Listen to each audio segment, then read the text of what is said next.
Americans, in the later decades of the 20th century, my grandmother was told that she had high blood pressure and needed to watch her salt intake, which she interpreted to mean that she could not add salt to food. One of my enduring memories of her is the way that she worked around this rule. So, for example, we'd have tomato sandwiches, and instead of giving the tomatoes on the sandwich a sprinkle of salt, she'd have a handful of potato chips. She knew what she was doing. She always said, I'm just eating these for the salt. Tomato sandwiches don't taste right without the salt. And being the nutritional expert that I was in my young and tender age of 26, 28, 30 or so, I would say, Grandma, I'm sure your doctor would rather have you use a sprinkle of salt on your sandwich than eat those high-fat potato chips. And now, I cannot read this passage and others like it without thinking about the uses of salt, both in the ancient world and in our own world. The use of light, both the literal use and the symbolic use of light, hasn't changed much in 2,000 years. But our relationship to salt is different. Or is it? Think about your own feelings about salt. Do you salt your food before you even taste it? I'm guilty. Do you have a variety of salts and swear that you can tell the difference between them? Me too. Well, not exactly true, but I do think that kosher salt is different, and I do think that I can taste it, the difference, although I haven't actually tested that. Not, blind. So at this point, you may be saying, wait, is Jesus giving us cooking commandments, dietary instructions? Is that what this passage is about?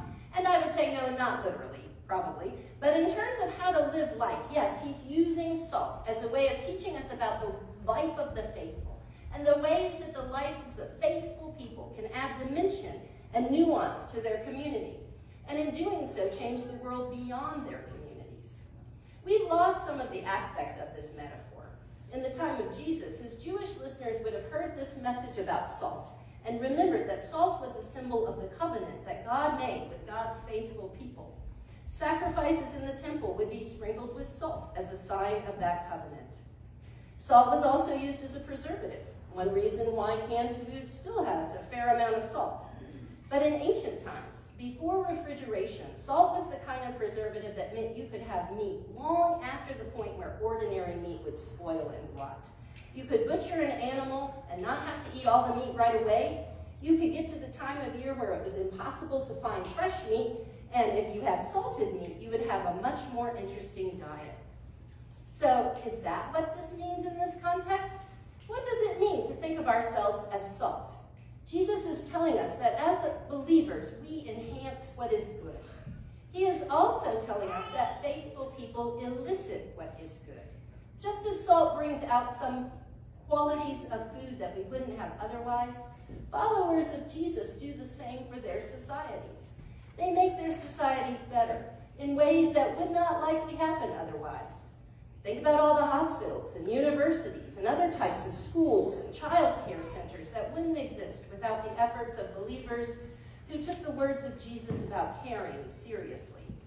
Similarly, many scientific developments happened because of a belief in a better world, and that belief was often nurtured in communities of believers. As I was driving across multiple states this week, I listened to a show about vaccines, and one of the experts talked about polio and Jonas Salk, who created the polio vaccine. Because he refused to patent the vaccine, more people were able to get it across the world, and the disease was eradicated more quickly. Salk, who had Jewish immigrant parents, was educated in public schools, from grade school on through college, through graduate medical school, and these were schools that were formed a century or more earlier by other immigrants who believed in the value of education. And that belief was often rooted in faith, usually Christian. The decision by Salk and other polio vaccine creators not to patent the vaccine so that more people could have access, that decision has inspired later generations to do the same.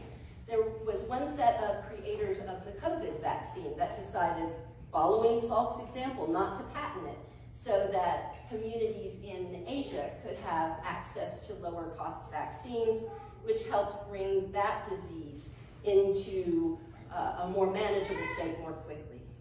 As I listened to this interview with modern vaccine creators about the polio vaccine, I thought about another ancient use for salt. Long before our modern agricultural processes, people would use saline solutions to purify the soil and get it ready for planting.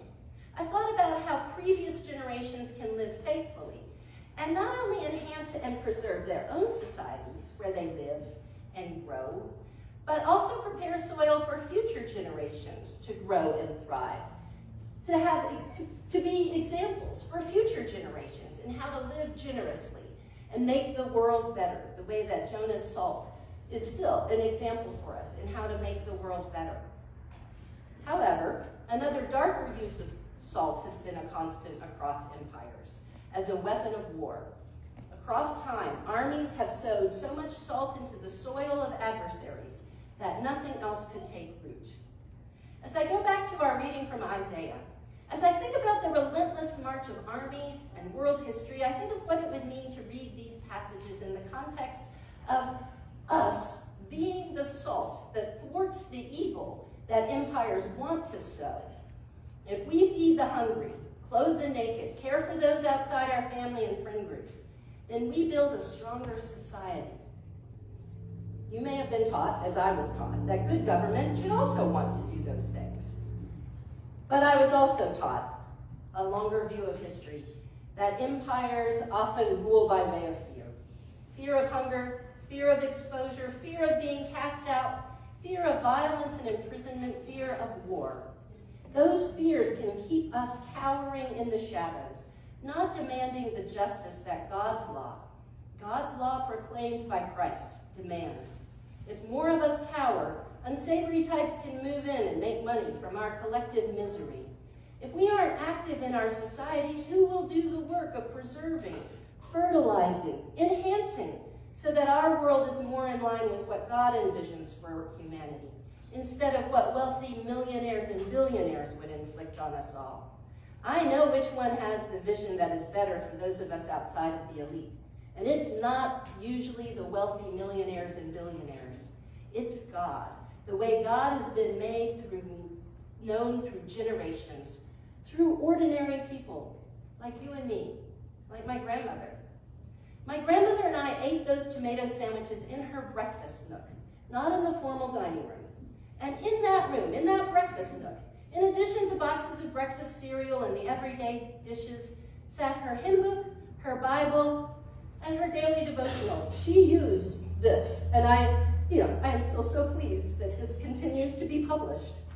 She began each day reading from this book, and each meal was punctuated with prayers for her family, prayers for her church, prayers for the world beyond. Those of us who joined her for meals saw a powerful, albeit quiet, example. I have learned my grandmother's lessons well, although not necessarily in the ways she might have foreseen. I will always salt my tomato sandwiches, with kosher salt if it's available. And I will spend every day praying, having devotional time, getting myself ready to be salt in the larger world. I will spend my days looking for ways to be that salt. We live faithful lives, salty lives, in order to create the kind of soil that can support God's vision, a vision of flourishing, not floundering. We live faithful lives, salty lives, so that society can be the kind of garden that will not be poisoned for the purposes of empire, so that those enemy poisons will not take root. We live faithful lives, salty lives, to nurture the next generations coming after us who will continue the work.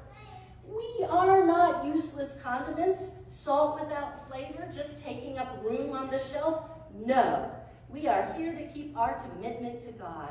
We are here to follow that commitment out into the larger community.